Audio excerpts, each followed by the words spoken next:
નમસ્તે વિદ્યાર્થીઓ, હવે આજે આપણે જોઈશું ધોરણ 8 નો વિષય વિજ્ઞાનનું પહેલું છે. બરોબર છે. ગયા લેક્ચરમાં આપણે જોયું હતું કે આપણે ભૂમિબેનને તૈયાર કર્યા હતા, એને શણગાર્યા હતા, પછી એમાં ભૂમિ એટલે આપણું ખેતરની વાત કરું છું. ખેતરમાં આપણે ખેડ કરી હતી, વાવણી કરી હતી. બરોબર છે. હવે વાવણી કરી લીધી એટલે શું આપણું કામ પૂરું? ના, હજી આ વાવણી કર્યા પછી જે પાક વાવ્યો હોય, જે છોડ વાવ્યા હોય, એને આપણે પાણી આપવું પડે. આ પાણી આપવાની પ્રક્રિયાને કહેવાય સિંચાઈ. સરળ ભાષામાં કહું તો સિંચાઈની વ્યાખ્યા શું છે? તો કે વાવેલા પાકને યોગ્ય સમયાંતરે નિયમિત રીતે આપવું પડતું પાણીની જરૂર. બરોબર, આપવામાં પડતું પાણી, અને આપણે શું કહીએ? સિંચાઈ. જો સિંચાઈ છે એ અલગ અલગ પાક માટે અલગ અલગ રીતે હોય. બરોબર છે.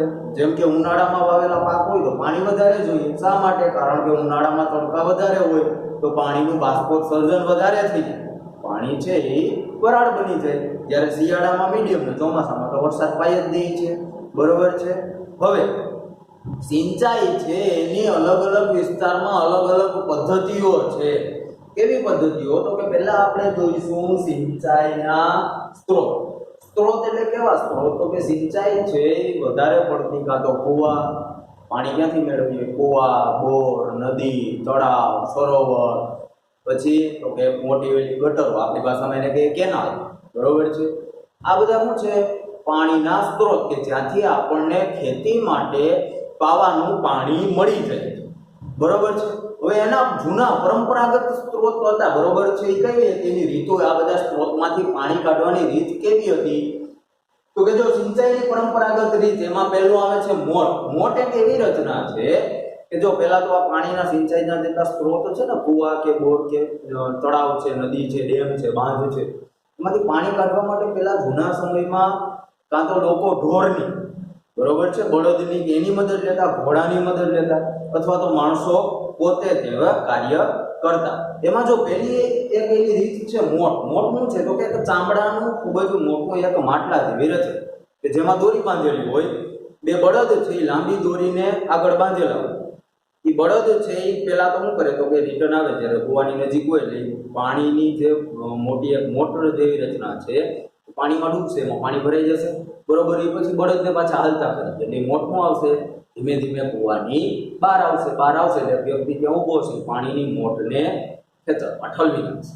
આ રીત કેવી હતી? સસ્તી હતી, પ્રમાણમાં સસ્તી હતી, પણ એટલી બધી કાર્યરત હતી નહીં. ત્યારે બળદ જાય, ત્યારે પાછા રિટર્ન આવે, ત્યારે એમાંથી પાણી ઠલવાય, વળી પાછા બળદની પાણી નીચે ભરવા જાય, ત્યાં તો ઓલું પાણી સુકાઈ ગયું.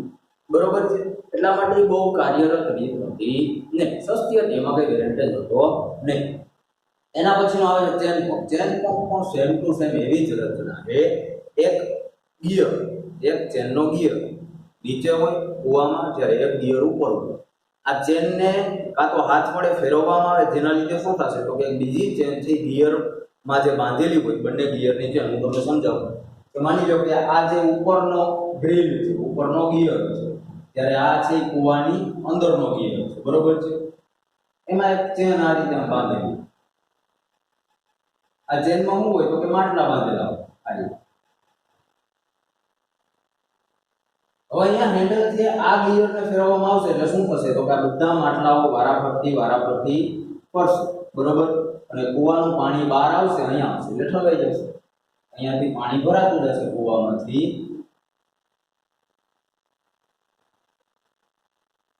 આ રીતે ફરતું હોય, આ કૂવામાંથી પાણી ભરાતું હોય, અહીંયા ઉપર આવ્યું અને અહીંયા આવીને ઠલવાઈ ગયું. આ રીત પણ કેવી હતી? સસ્તી હતી, પણ એટલી બધી કાર્યરત હતી નહીં. એના પછીનું ત્રીજું જોઈએ, ઢેકલી. ઢેકલીમાં શું હતું? તો કે એક લાકડા જેવી રચના, જેમાં વચ્ચે એક આધાર રાખેલો, આ બાજુએ ખૂબ જ મોટો એક પથ્થર બાંધેલો. બરોબર છે. આ ઢેકલીની રચના ક્યાંથી? તો કે નહેરમાંથી, અથવા તો ખૂબ જ ઉપરની આવેલી સપાટીએ પાણીની સપાટી ખૂબ જ ઉપર, ત્યાંનો ઉપયોગ થતો. આ બાજુએ શું આવેલું હતું? એક ઘડા જેવી રચના બાંધેલી. બરોબર.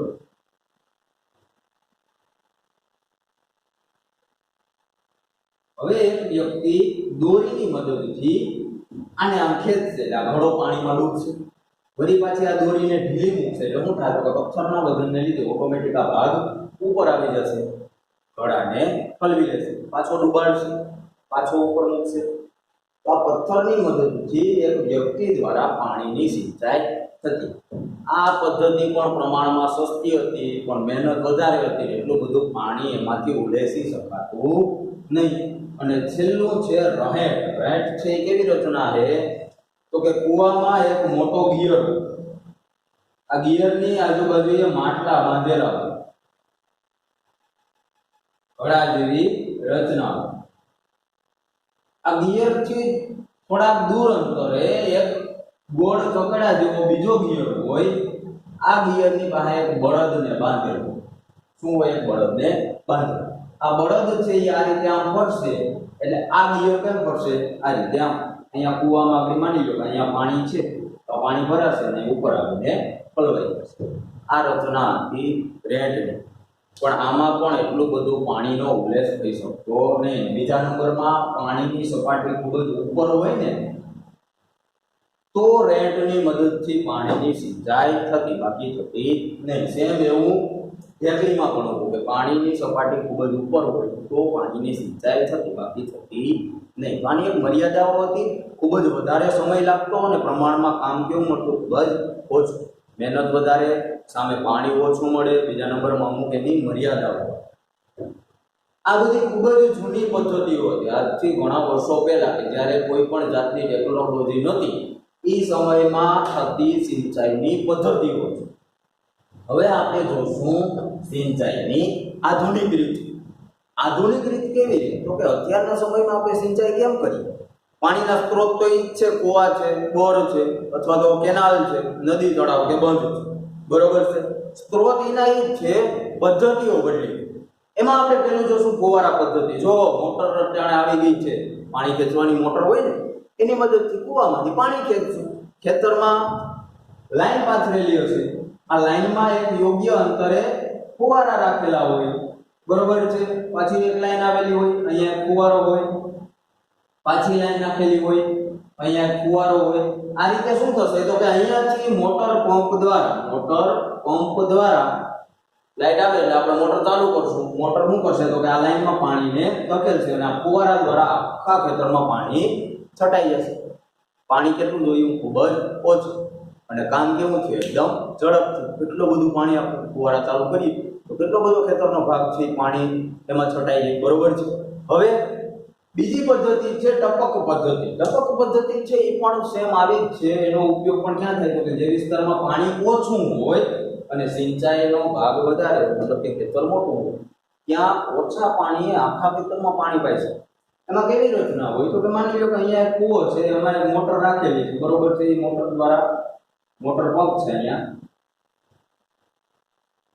એક લાઈન નાખેલી, મુખ્ય લાઈન આવતી હોય. એ તમારા ખેતરના ઉપરના ભાગે, બરોબર, આ તમારું એક ખેતર છે તો આ ખેતરના ઉપરના ભાગે આ લાઈન નાખેલી છે. આ લાઈનમાંથી નાની નાની પાતળી નળીઓ છે એ આખા ખેતરમાં પાથરેલી હોય, બરોબર છે. આ નળીઓની ઉપર નાના નાના ડ્રોપર, નાના નાના છિદ્રો, કાણાઓ રાખેલા હોય. જ્યારે મોટર ચાલુ કરીએ એટલે પહેલા તો આ મુખ્ય લાઈન આખી પાણીની ભરાશે અને તેમાંથી પછી આ બધી નાની નાની નળીઓમાં પાણી જશે. તો આખા ખેતરમાં ટીપે ટીપે પાણીનું સિંચાઈ થશે, બરોબર છે. તો પાણી કેવું જોશે? ખૂબ જ ઓછું. પાણી કેવું જોશે? ખૂબ જ ઓછું. અને આખું ખેતર છે એ આપણે પાણીથી પલાળી શકશું. આખા ખેતરના પાકને આપણે પાણી આપી શકશું.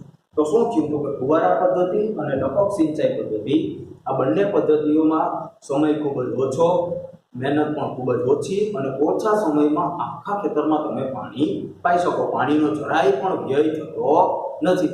જ્યારે આપણી પરંપરાગત રીત છે એમાં પાણીનો બગાડ ખૂબ જ થાય. પાણીની કાર્યક્ષમતા કેવી થઈ જાય? મહેનત વધી જાય, બરોબર. સામે પાછું એટલું બધું પાણી મળે નહીં. તો આ રીતે જૂના સમયમાં અને અત્યારના સમયમાં સિંચાઈ પદ્ધતિઓમાં ઘણા બધા ફેરફાર આવ્યા.